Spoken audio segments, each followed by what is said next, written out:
the big crowd. And then we came to the main event on the 4-match card that drew this 40 cents, more than 10,000 people a match. We should start breaking that down now. Like, okay, if they drew 40,000 people, they had 5 matches, that's 8,000 people per match, and see what the per match average is. I wonder how far ahead they'd be with that. And again, as I said before, this is all the top talent in the company, almost pretty much everybody. They should have all gone and said, look, fuck. Give them their own goddamn pay-per-view. We're not going to go out and do the same kind of goddamn matches the girls have just done an hour and a half ago. But they didn't. So they did. And the very first thing out of the gate, come on, Mussolini, going in the KG, wearing a jacket that says Larry's dad. Oh, God. Just stop. Did you see that? That was so cute. Yeah, that was fine. Your singing is a whole nother level of awful. A whole nother level. See, I'm glad you admit that my singing is a whole nother level. Of awful. Jace, if you would clip that audio. No, you better not. You better not. Play that whenever I need to remind him of what he said. So we get Punk and Braun Breaker, the first two guys. And he put Braun's strength over, but a few times Punk out-quicked him. But then Braun would hit the suplexes, et cetera, et cetera. So at least they're trying to establish this thing. And then here comes Drew McIntyre. And of course, he and Punk hate each other. So he gets in a fight with Punk, and Braun and Drew double team Punk. And I don't know whether this was, oh golly, we've caught you accidentally type of blood. Or, well, they're not supposed to get blood, but things happen. I don't know how the blood happened, but Punk was bleeding somewhat. Cody, when he came out, hold on, I'm getting ahead of myself here. Well, no, I'm not. Actually, Cody was next out anyway, but Cody had got busted open for real the other night on television, so he had a cut that could realistically have just through exertion. But anyway, we got a little blood in this thing, as opposed to enough to transfuse the entire goddamn landing invasion of Omaha Beach that we got on the AEW show. But again, Cody being out next, the star power is they've got Drew, they've got Breaker, they've got Punk, now Cody's out. And Drew tried to hold the door closed, so Cody climbed up and came off the top of the cage with a crossbody. And a big comeback. And as he's doing that, he back elbows Punk by mistake. And there's a minute there where they're like, what the fuck? But they continue to work together. And then that's when one thing we said at the top of the show, and I said I'd talk about it during the men's match, when you mentioned that this cage was lower, AEW's was higher, had the roof like the original WarGames did. This one doesn't. When Punk and Cody did the Doomsday device on Braun Breaker, did you see him land on his head? Oh, yeah. I was afraid he was hurt just like Dominic earlier. Well, and he was still selling it after the match, if you noticed, too. Yes, because this was not a planned playing possum spot in the match. He landed on his fucking head, and I bet it rung his bell, but that was what happened to J.J. Dillon in the very first WarGames match, July the 4th, 1987, in the Omni in Atlanta, with J.J. and the Horsemen against Dusty and his baby faces. The one they were going to beat was JJ, obviously. That's everybody wants to see it anyway. But when they gave him the Doomsday device, I think Hawk, because of the roof on the cage, Hawk had to change trajectory because it was too low, and JJ was worried about his feet hitting. Point being, because the roof was too low, JJ landed just like Braun Breaker did here and separated his shoulder and had to have surgery. And that's why the second WarGames at the end of the Bash Tour that year that was in Miami at the Orange Bowl, originally JJ would have been involved in that one too, but since he'd had surgery, that's why Dusty brought Bubba Rogers back from the UWF, where he'd sent him out in Oklahoma to be the masked war machine. Yeah. Because they had to, and the rib was the day they announced him on Atlanta TV as the war machine taking JJ's place. Bubba was, as I said, in the UWF, had to fly from Dallas to Atlanta, get a cab to the TBS studio, put the bodysuit and the mask on, stand behind JJ and the Horsemen while they did the interview announcing him, and then get back in the cab and go back to the airport and fly back to Dallas. They did that was the only thing he fucking did. To just fly out there to stand there in that fucking outfit. And then they beat him in the WarGames in Miami, but never told anybody who he was. Anyhow, we hope that Braun doesn't suffer any lingering effect, but he landed on his head. That's the safest way for a Steiner to land. And then here came Logan Paul. And Logan Paul and Cody do their spot where they sit and fight on the top of the cage. But Braun hit him with a chair and broke that up. And the heels got heat on Cody and Punk. And then Jimmy Uso came out. And poor thing, to try to get him some kind of pop, he got to be the one to slide the Slim Jim table into the cage, and then they didn't even use it. They waited another 20 minutes or whatever, but more heat by the heels. Jimmy didn't make much of a difference. Miscellaneous fighting. Again, this is a lot of guys at this point. There's shit laying there. Shit you got to walk around or try to figure out a way to use or a reason not to use or just wander around. There's no sustained. And they're doing 3 minutes now, aren't they? Instead of 2? I think so. So it's more, it's longer. It's less matches needed. Bronson Reed came in and splashed Punk and splashed Uso and splashed Cody.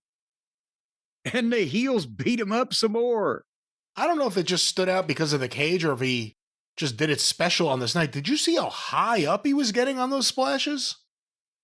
I think it's he always does that, but it's possibly the visual of the cage behind him when he's in the air that makes it look even higher. But no, that boy bouncy.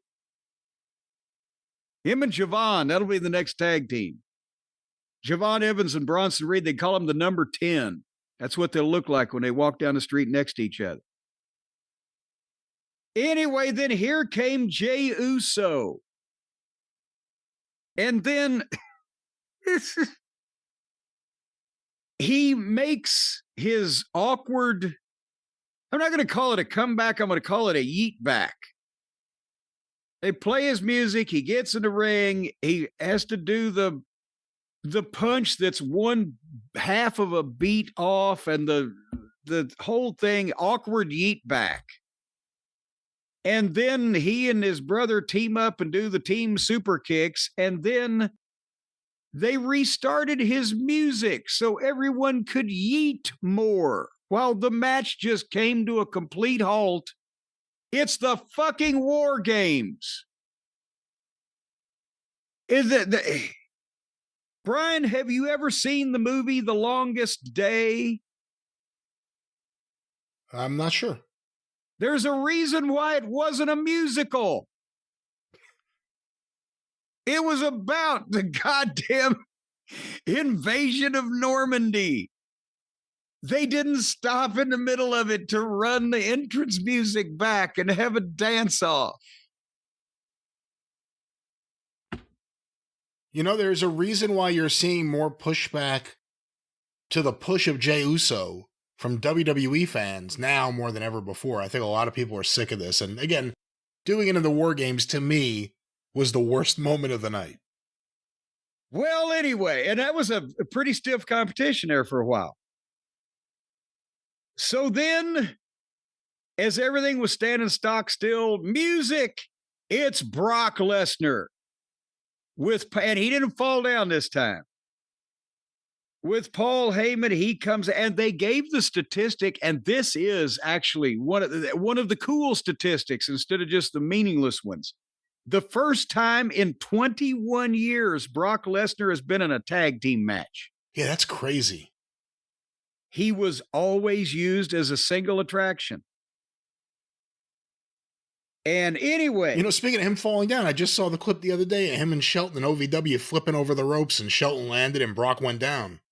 Yes, that's like, imagine, folks, the buckshot lariat thing that Hangnail Page does, where he springs over the top, lands on his feet. Shelton and Brock had both been doing that in practice. So that's the way they decided they were going to have a snazzy entrance into the ring with their tag team partners, is they're going to both do that.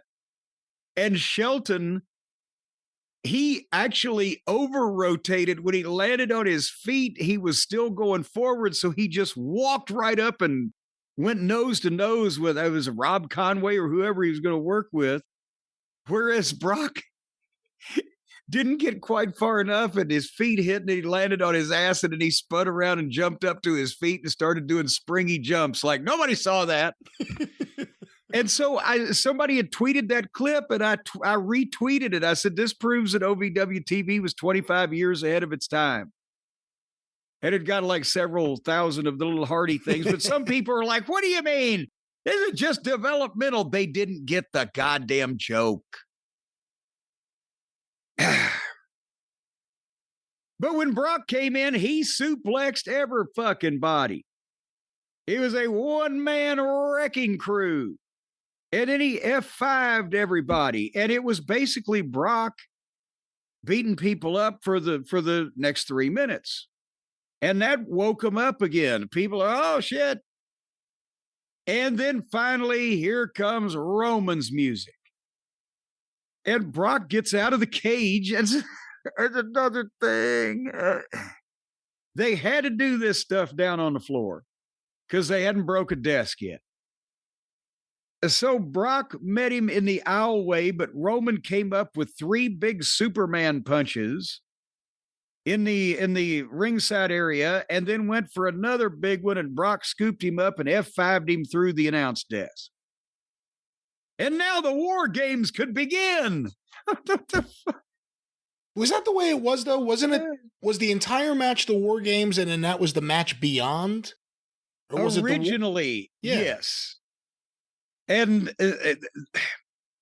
originally, that's why that the individual guys coming in intervals and who would have the advantage, those in Dusty's mind, who would have the numerical advantage, I should say, that gets to have the 2 against 1 and 3 against 2.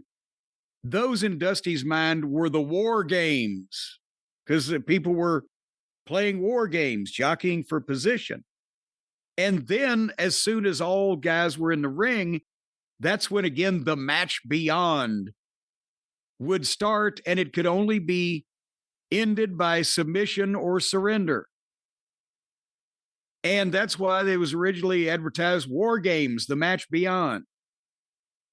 And then now, they've taken their liberties, but nevertheless, it can only be, it's still consistent. It can only begin when all 10 guys get in. But usually nobody had been thrown through fucking tables before nevertheless. So then boom, boom, boom, the baby faces started firing up, and Punk hit a go to sleep, and Cody hit a crossroads on Brock, and Logan Paul saved him. And then Paul handed, too many Pauls, pal. Paul Heyman handed Logan Paul his brass knuckles, and Logan Paul knocked out Cody and Uso. But then Roman speared Logan, that is, and took the knucks away. And Superman punched Drew, and Superman punched Bronson Reed and speared Braun Breaker.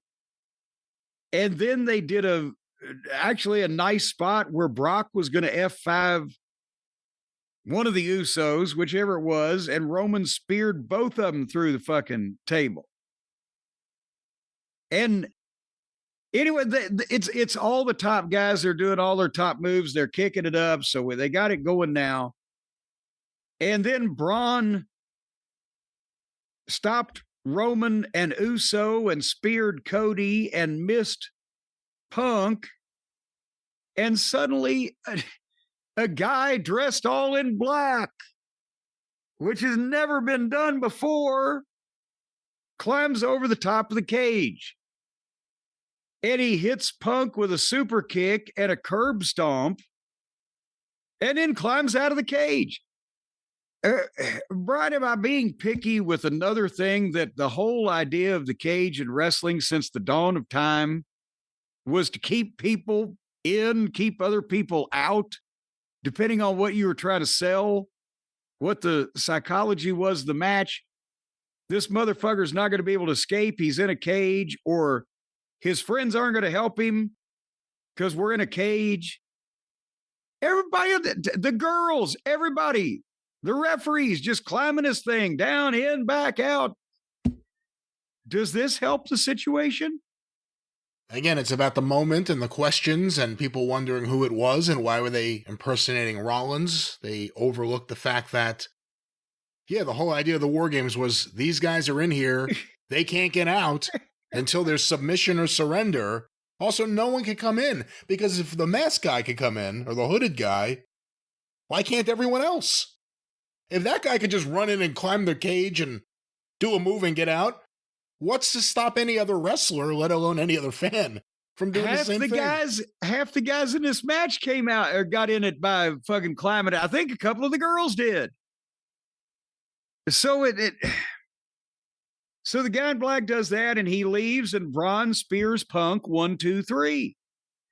And I believe that we'll see, good Lord willing, and a creek don't rise, as Aunt Lola used to say. It'll be Punk and Braun Breaker for the title at WrestleMania.